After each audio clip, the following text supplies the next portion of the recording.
that alone and hurt that the only method you see fit is to end it. It just bothers me, and I don't know. It's because I empathize with the situation, but also why he would just see that as his only option. But it's just still a tough situation. I mean, to feel that alone and hurt that the only method you see fit is to end it.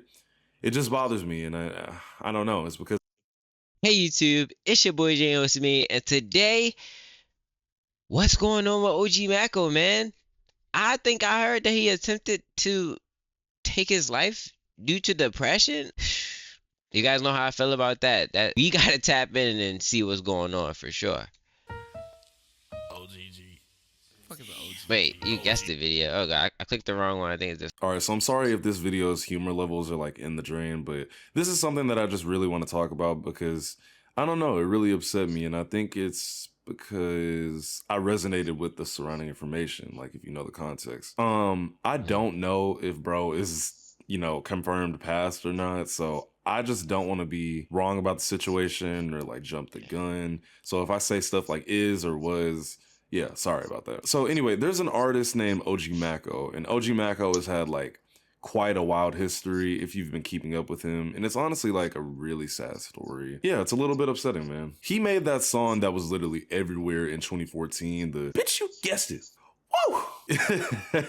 I don't care how old you are, you have to remember that song, bro. The song was like everywhere on Vine, the radio. It was literally just everywhere. And if I'm not mistaken, I think 2 Chainz did like a remix or something. And then that actually brought it up on a billboard. And from there, you know how the rest usually goes. He signs with QC. And unfortunately for OG MACO, that was kind of like just it. I mean, don't get me wrong, he still had songs that absolutely bang that came later down the road, but for the most part, nothing ever really topped You Guessed It. I think my Man, you guessed it. We turned that joint up on Vine. They started making remixes to it where it was like, bitch, you guessed it.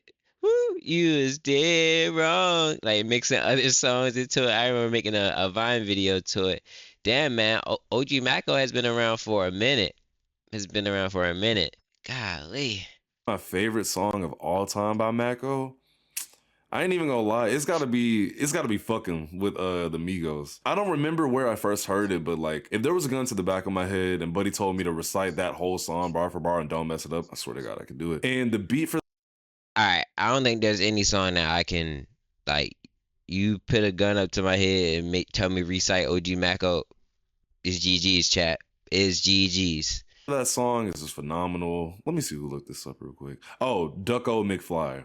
Okay, I don't know who that is, but thank you, Ducko. Anyway, OG MACO, more or less, is a really sad case in hip hop for a couple of different reasons. And the first one that I think of is that his career has got to be one of the biggest blueprints for what exactly not to do when you are realizing you are about to get on.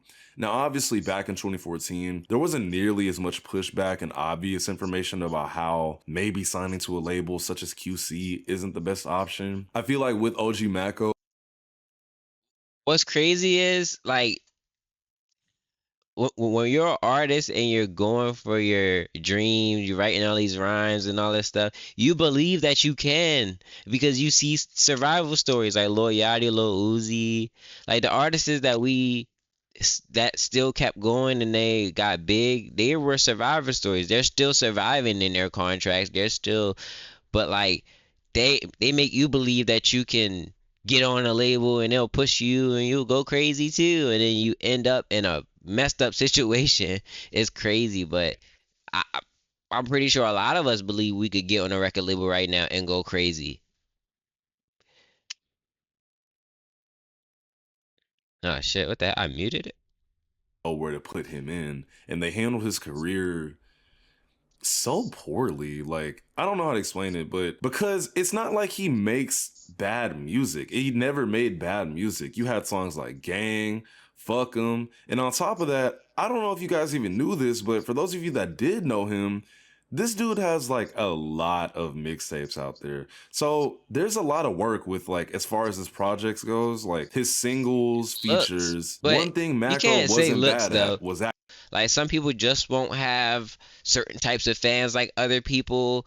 That's when it comes to knowing yourself. He just might have been wanting this to be treated the same way that somebody else was instead of how OG Mako should be treated, for what OG Mako is good for. Because all great people or good people, when you're good at something, you stand and you meet other good people, and it's like, well, I'm just as good as him. Why haven't I got up there? Or you, so it do make you feel like, what the fuck? Actually working. Kodak Black's Rolling Loud performance. Can someone please get this man some help? I'm not trying to be funny. I'm dead serious. Nigga was like bumping into like the background dancers. He barely actually performed. It's a hard watch for sure. And OG Mako just wasn't drugged Yeah, out. I mean, we Buddy gotta watch literally that. just makes music. That's all he wanted to do, and that's all he did. That's why his career is just kind of frustrating to me, because he never really seemed to get his footing down well enough to have a massive name in the, industry. And it's really not even his fault. Like, QC basically screwed him over. You mad at QC still, or is that relationship a little? What happened? I don't talk to them, but I'm explaining this in a way where it's understandable. From a business aspect, I understand that what? Crazy stuff was happening to him, and crazy stuff was happening to him. Like his eye popped out or something. I forgot what happened to his eye. It had got infected, and then his skin. Let me pull it up. It's like OG Mako eye injury. He had got into a car crash. He lost his eye. Golly, Mako. Tried to freeze your career at a certain point. I think from what it was that I wasn't a controllable asset. I was an asset, but not a controllable asset. And I feel like if you are trying to manipulate the way that they end up manipulating, that you need a controllable asset. So QC had plenty of opportunities to say, look at what we're doing. Look at the fashion. Look at where this guy's coming from. But if you do that, if you give me that light, if you give me that shine, you can't take it back. The average person who knows about OG Mako thinks about a song that came out almost 10 years ago, and that's it. But he literally just dropped an album in like 2021. I think it was called like The God of Rage or something like that. Past that. What the hell? But he literally just dropped an album in like 2021. I think it was called like The God of Rage.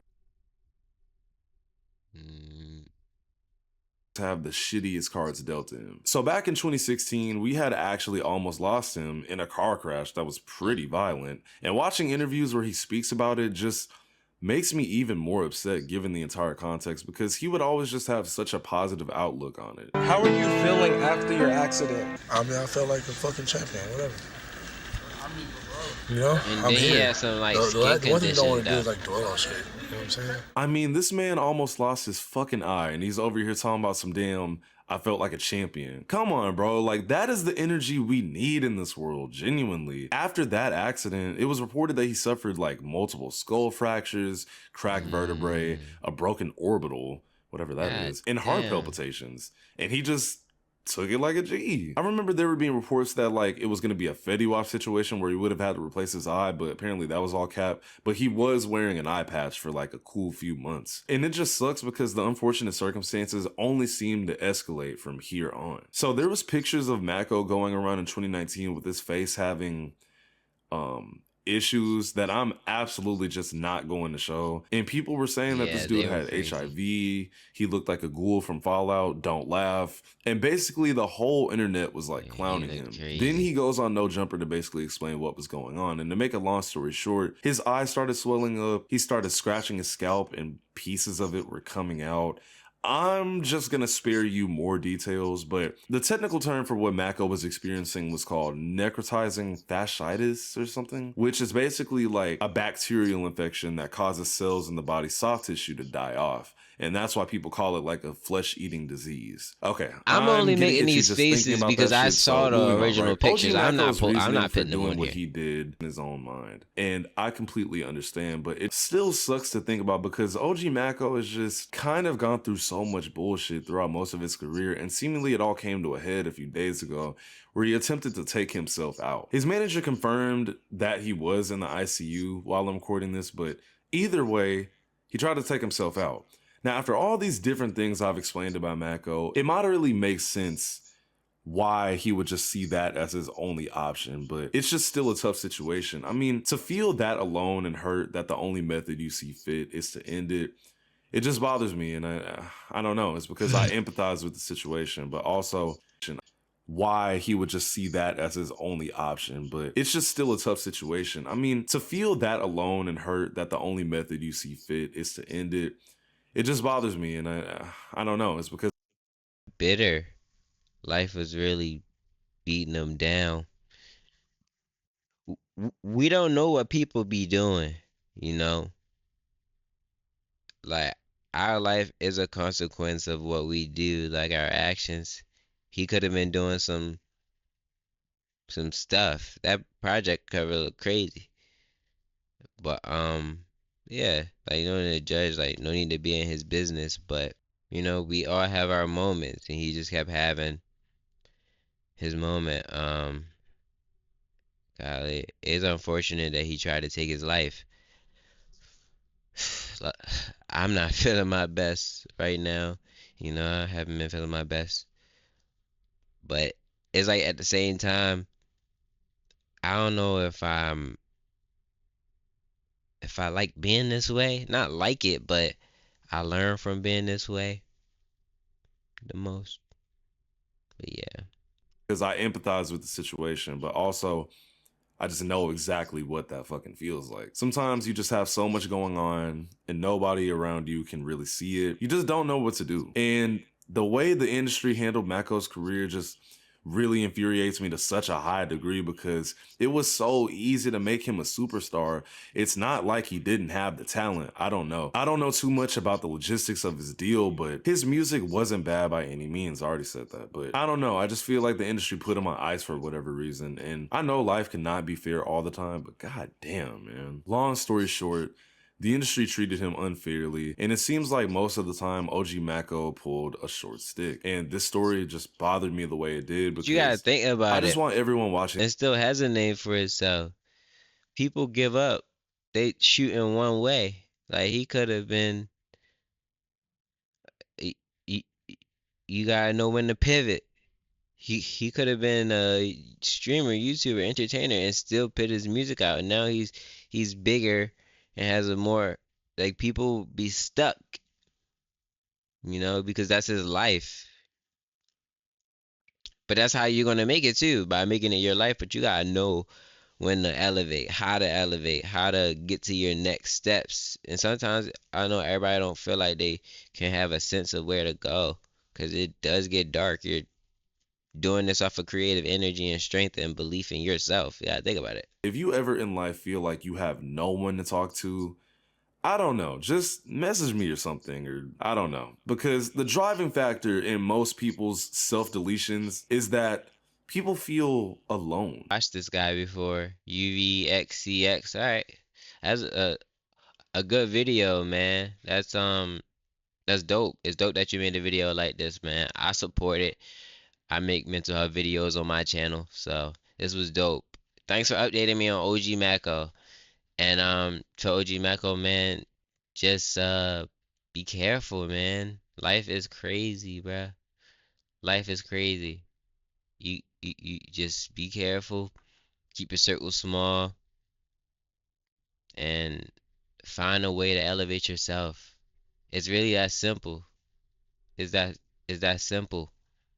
But it's like, as an artist, you may be the demon in your life. Like, you may be the thing that's stopping you from success. It's not even other people, it's you. It's you. It's you. Because, like, you've selected yourself to put yourself in that situation, or it's you. It starts with you. It starts with something in you. So we gotta fix us so we can get positive engagements and positive thoughts and act on those thoughts, and they bring back great things to us. So yeah. Thanks for watching this video. It's your boy GenuisMe.